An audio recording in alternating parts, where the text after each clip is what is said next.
In this tutorial, we are going to look at some slightly harder questions involving expanding two brackets. And in fact, when we get to question 3, we're going to look at expanding 3 brackets. Now, in order to do this, you really need to be familiar with what's in the blue box over here, the key points surrounding FOIL. If you're not, go back and have a look at the tutorial on expanding 2 brackets, and that will explain what's going on. We're just going to crack on and use it, though. So, in question 1, what's the issue here? Why is this a harder question? Well, it says expand and simplify 3x minus 4 all squared. And it may look, in the first instance, as though this isn't 2 brackets. But actually, of course, we know that 3x minus 4 all squared is 3x minus 4 times 3x minus 4. I haven't put a times sign in between the brackets, but it is implied.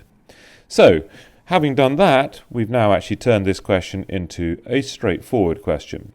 And the first thing we're going to do, according to the key points, is write FOIL above our working space. So here it is, F-O-I-L, giving myself a little bit of room to do things.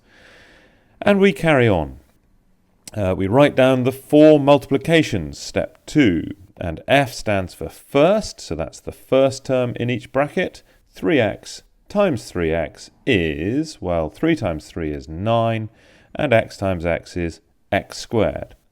And then we go for the outer pair of terms, and that is 3 times minus 4, or rather 3x times minus 4, and using our rule at the top there, that a minus times a plus, or a plus times a minus is a minus, we get minus 12x. And then we look at the inner pair, and this time we've got minus 4 times 3x. And again, minus times a plus is a minus, 4 times 3 is 12, so I get minus 12x. And then the last term in each bracket is the minus 4 times the minus 4, and a minus times a minus is a plus. 4 times 4 is 16, so I get plus 16. And once you've done a few of these squaring type questions, you'll start to recognize that the 2 terms in the middle, from the outer pair of terms and the inner pair of terms multiplied together, will always be the same when we've got a bracket squared like that. Okay, so that's something to watch out for. And now we need to simplify, and we collect the like terms, step 3, and the only like terms are the two 12x's and minus 12x, minus 12x. Well, if you think of it as taking away one lot of 12x and then taking away another lot of 12x, you'll see very quickly that we've taken away 24x. And we get 9x squared minus 24x plus 16. Right, let's have a look at another question. Now, this one looks hideous on first inspection because we've got all these square roots in it. But actually, let's just drill down to the basics. It is just one bracket multiplied by another bracket. And so we can use the standard FOIL thing here. So let's do that. What are the key points? Number 1, write down FOIL above your working space. Now, with these square roots and things, I'm actually going to give myself really quite a lot of room here. I'm going to spread out FOIL as far as I can. And then my working, so here we go, that top line with the brackets is equal to, now the first terms, I'll do this slowly. I've got root x times root x. Let's just write that down and we'll simplify that in a minute. Root x times root x. And then what have I got? My outer terms are root x and minus 3 root y. Okay, so let's write that down. So I've got root x times minus 3 root y. And we'll sort that out in a minute. Okay, now what about the inner terms? Plus 3 root y times root x, or plus root x. So that's plus 3 root y times root x.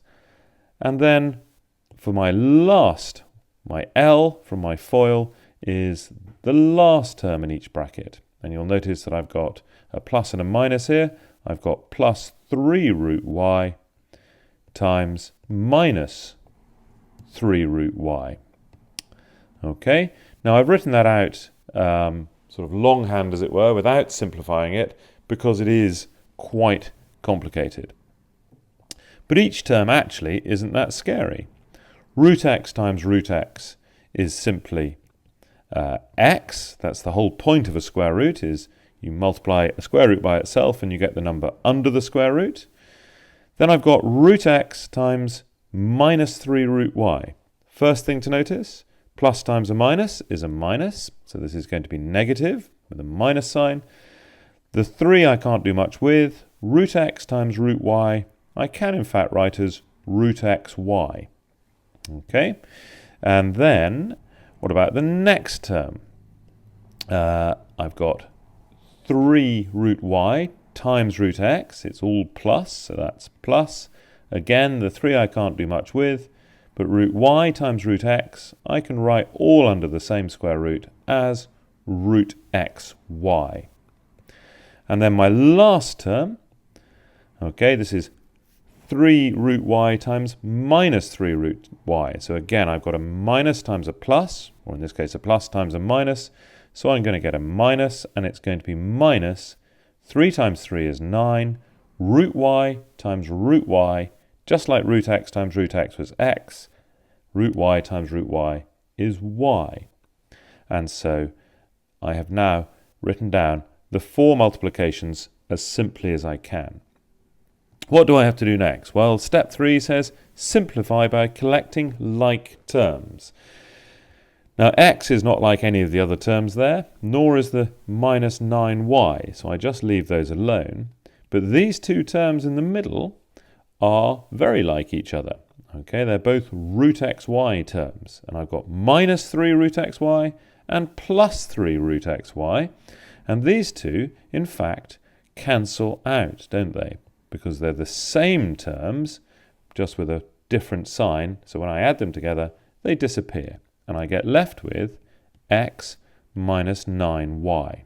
And that is the very simple answer to a very complicated looking pair of brackets.